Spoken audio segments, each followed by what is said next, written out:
নমস্কার, আপনারা দেখছেন ভিশন প্লাস নিউজ। সঙ্গে রয়েছে আমি দিশা। বারংবার দেখতে পাওয়া গেছে বিভিন্ন জায়গায় পরিযায়ী শ্রমিক যারা গিয়েছেন ভিন রাজ্যে, সেখানে গিয়ে বাংলাদেশি সন্দেহে তাদের উপর চড়াও হতে দেখা গিয়েছে সেখানকার যারা বাসিন্দা তাদের। কিন্তু এইবার যে সম্প্রতি ঝাড়খণ্ডের যে আলাই শেখের যে ঝুলন্ত দেহ উদ্ধার হয়েছে, সেই ঘটনাকে কেন্দ্র করে কিন্তু এই মুহূর্তে উত্তপ্ত হয়ে উঠেছে মুর্শিদাবাদের বেলডাঙ্গা।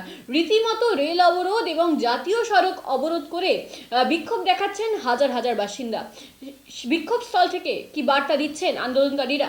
হেনস্থা হচ্ছে বিশেষ করে মুর্শিদাবাদবাসী। এই মুর্শিদাবাদবাসীকে হেনস্থা করার জন্য দায়ী হচ্ছে আবু তাহের খান আর মাননীয় মুখ্যমন্ত্রী। কেননা তিনি চায় যে মুসলমানদেরকে বিজেপি শাসিত রাজ্যে হেনস্থা করা হোক, তাহলে মুসলমান সমাজ ভয় করে আমাকে মসনদে বসাবে, আমার ভালো হবে, আমার সিট আরও বাড়বে। এই আগামী দিনে এই জনগণ মমতা ব্যানার্জিকে এবং বিজেপি সরকারকে এবং অন্যান্য যারা রাজনৈতিক দল আছে, যারা শাসক দলের গোলামি হয়ে কাজ করছে, তাদেরকে আগামী দিনে মুর্শিদাবাদের জনগণ জবাব দিয়ে দেবে। এই বিপদের সময় এমএলএ কে পাশে পাচ্ছে না। আমাদের এমএলএ তো একটা কাপুরুষের ধরনের লোক। প্রায় আমরা দেখেছি যে বেলডাঙ্গার থানায়, বেলডাঙ্গা ব্লকে অনেকগুলো মানুষকে এরকম মারা হলো, হেনস্থা করা হলো। গত পরশুদিন বেনাদয়ের একটা ছেলেকে আপনার চাকদায় নামিয়ে মারা হলো। কিন্তু আমাদের এমএলএ নাম করে বলছে হাসান, উনি ঘুমের ট্যাবলেট খেয়ে বসে থাকেন, উনি তো কলোনিতে পড়ে থাকেন। তাহলে এখানে মানুষের ভালোবাসা কি করে বুঝবেন যে আমরা হাজার হাজার মানুষ ওকে ভোট দিয়ে বিধানসভায় পাঠালাম? কেন? যে আমাদের হয়ে, মুর্শিদাবাদবাসীর হয়ে, বেলডাঙ্গা মানুষের হয়ে আওয়াজ তুলবে। কিন্তু তাকে বিধানসভায় কোনোদিন আমরা দেখতে পাই না, কোনো নিউজেও দেখতে পাই না। কেন কেন এগুলোর কারণ কি? এই মুহূর্তে কি চাইছেন আপনারা? আমরা চাইছি এই যে ছেলেটা চলে গেল, এই ছেলেটা তো আর ফিরে আসবে না।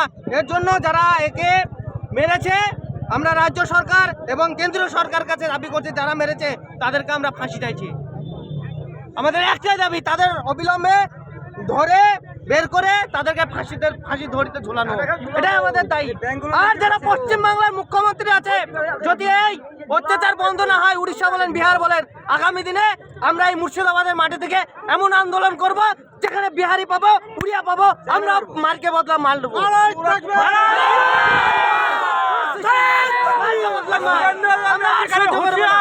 শুভেন্দু বলেন যাকে পাবো, যারা এই দেশ দ্রোহী কাজ করবে, যারা এই পশ্চিমবাংলাকে নিয়ে ঘৃণার রাজনীতি করবে, তাদেরকে যেখানে পাবো, সে এমএলএ হোক, এমপি হোক, কাউকে ছাড়াছাড়ি সিন নাই।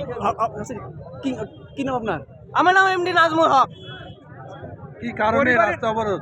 আজকে দেখেন, এই যে বাচ্চাটা পেটের দায়ে বাইরে কাজ করতে গেছিল, তাকে আই কার্ড দেখাতে বলা হয়। আই কার্ডে মুর্শিদাবাদ ঠিকানা থাকার কারণে তাকে আজকে মুসলিম বলে পিটিয়ে হত্যা করা হল। মুসলিম বলে নয়, যেখানে পশ্চিমবাংলার মুর্শিদাবাদের বাইরে কাজে যাচ্ছে, মুর্শিদাবাদ নাম শুনলে তাদের অ্যালার্জি হচ্ছে। কেননা আমরা এই ভারতবর্ষের মাটির নাগরিক নয়। পশ্চিমবাংলা কি ভারতের ভূগর্ভ নয়? মুর্শিদাবাদ কি ভারতের অঙ্গন নয়? তাহলে কেন মুর্শিদাবাদবাসীকে নিয়ে এত ঘৃণা? এই মুর্শিদাবাদ একটা ঐতিহাসিক জেলা, নবাবের জেলা, কেন এই মুর্শিদাবাদবাসীকে এত অত্যাচার করা হচ্ছে? এর জন্য দায়ী আবু তাহের খান এবং যারা শাসক দলের এমএলএ আছে, তারা যদি আজকে মুখ খুলতো, তাহলে এরকম বিশৃঙ্খলা। এই অবরোধ কতক্ষণ চলবে? এই অবরোধ আমাদের অবরোধ এই তো সবে শুরু। আগে এর থেকে পুরো মুর্শিদাবাদের টাকা আমরা জাম করতে রাজি আছি। কেননা এই যে অত্যাচার যদি বন্ধ না হয়, তাহলে আমরা ভাত তো খাওয়া, বাড়িতে তো দূরের করে এখানেই খাবো, এখানেই ঘুমাবো, এখানেই মরবো, দরকার হয় জীবন দিতে রাজি আছি। এই বিষয়ে প্রশাসন কি কিছু বলেছে? প্রশাসনের ভূমিকা কি? আমরা অবরোধ করছি। যখন ছেলেটাকে মারা হয়েছিল, তখন প্রশাসন কোথায় ছিল? প্রশাসন আজকে বলছে অবরোধ তুলে নাও, তখন প্রশাসন কি করে? আজকে বেলডাঙ্গার বুকে দেখেন কতজনকে মারা হলো, প্রশাসন কি করছে? প্রশাসন বলতে পারছে না রাজ্য সরকারকে, যে মসনদে বসেছে তাকে, যে মানুষের উপর অত্যাচার হচ্ছে কেন? আজকে প্রশাসন এসে ডায়লগ মারছে যে অবরোধ করে কি হবে? তৃণমূলের লোক কোথায় আজকে? তৃণমূলের লোক কেন আসছে না? এখানে কোনো রাজনৈতিক বিষয় নয়। এখানে একটা আমার ভাই চলে গেছে, তার জন্য আমরা ন্যায্য বিচারের দাবিতে রাস্তায় নেমেছি। এই ভাইটা তো আমার ফিরে আসবে না। আগামী দিনে আপনি যখন বাইরে যাবেন, আপনাকে তো হেনস্থা হতে হবে। আপনার ভালো কথা আমাদেরকে বুঝিয়েছেন, আপনি চুপচাপ চলে যান। আপনি উপরে মুখ্যমন্ত্রী পর্যন্ত আপনি জানান, আপনার ক্ষমতা নেই আমরা জানি, কিন্তু আপনি বিদেশে যে মারধর হচ্ছে তার প্রতিবাদটা আপনি করুন, আর সেই রকমভাবে আপনার ফল দেখান আপনি কি করছেন, তারপরে আমরা আপনার কথা শুনবো। আইসির সঙ্গে কি কথা হলো? আপনারা কি এই অবরোধ তুলে নেবেন এখন? না না না না, কোনো মতেই না। আইসি সাহেব এখান থেকে যাবে, ডিএসপি আসবে, এসপি আসবে, আমাদের মুখ্যমন্ত্রী আশ্বাস দেবে, আমাদের মুখ্যমন্ত্রী আশ্বাস দেবে, তারপরে এখান থেকে আমাদের অবরোধ উঠবে। চাকদার মধ্যে কেন মার হলো মুখ্যমন্ত্রী আপনি জবাব দেবেন না, আপনি আমাদের জবাব দেবেন না। চাকদার মধ্যে কেন আমরা বিপদে থাকবো? আমরা দেশে আমি সুরক্ষিত নই? আমি কেন আমার দেশে আমি বাস করছি স্বাধীন দেশে, কেন আমরা সুরক্ষিত? আপনি এইগুলো দেখতে পাচ্ছেন না? আপনার মনে যাচ্ছে না এইগুলো কেন হবে বাংলার বুকে, চাকদার বুকে, আজকে গঙ্গার পাড়ে কেন এইগুলো হবে? কেন এইগুলো আমরা সহ্য করবো? আজকে কালকে এতে হয়েছে, আমাদের কুমারপুরেও হয়েছে, এইগুলো হচ্ছে আপনি দেখতে পাচ্ছেন না? আমরা কত মাথা ঠান্ডা রেখে আমরা সমাজটাকে সাজিয়ে রাখবো, কত মাথা ঠান্ডা রাখবো? আমার বাড়ির পাশে মারছে, আপনি এইগুলো দেখতে পাচ্ছেন না? এইগুলো আপনি আগের থেকে যদি ব্যবস্থা নিতেন। শুভেন্দু অধিকারী অধিকার দিচ্ছেন, আপনি শুভেন্দু অধিকারীকে পুশ করছেন, এটা বোঝা যাচ্ছে।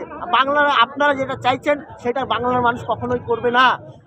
কখনো আমরা একসঙ্গে ভাই হয়ে আমরা থাকি, এখানে অনেক হিন্দু ভাইও আছে, আমরা হিন্দু মুসলিম একসঙ্গে আমরা গলা মিলিয়ে আমরা এখানে থাকি। আপনারা এটা কেন অশান্তি করতে চাইছেন বাংলার বুকে? আমরা বুঝতে পারছি না। কারণ আপনাকে এতদিন বলিনি আমরা, এখন কেন বলছি যে আপনি বিজেপির সঙ্গে আপনি আছেন, তার প্রতিবাদ করছেন না। অসীম সরকারকে কেন আপনি গ্রেপ্তার করলেন না এখনো পর্যন্ত? এত বড় একটা মন্তব্য করলো। আমরা মুসলিম সমাজ, আমরা কখনো শান্তি চাই, আমরা কখনো কোনো দিনকে কার সঙ্গে মারপিট যেতে চাই না। আমার সবাই ভাই, মুসলিম ভাই আমার যেই রক্তের যেটুকু সম্পর্ক, আমার হিন্দু ভাইও তাই, আমরা সেই রকমভাবে চলতে চাই। আর আজকে আপনি অসীম সরকার এখনো পর্যন্ত আপনি গ্রেপ্তার করলেন না, সে একটা প্রতিনিধি, তাকে আপনি ছেড়ে দিচ্ছেন। সাধারণ মানুষ তো করবে এইগুলো, কেন করবে না? সাধারণ মানুষ তো বলবেই, কারণ আপনি এত বড় একটা লোক বললো, তার বিরুদ্ধে আপনি এখনো পর্যন্ত কোনো স্টেপ নেওয়া হলো না। কেন এইগুলো করবে? বাংলার বুকে এইসব জিনিস আমাদের বাংলার মানুষ মেনে নেবে না। আমরা আইসি সাহেবকে বলছি, আপনি সম্মানীয় ব্যক্তি, আপনি এখানে এসছেন, ভালো কথা, আপনাকে শ্রদ্ধা করি, আপনার বোঝালেন, আপনার কর্তব্য আপনি করলেন, আপনার কর্তব্য এবার আপনি করেন। এই মুহূর্তে মুসলমানদের মুখ হয়ে উঠেছেন হুমায়ুন কবির। কেন?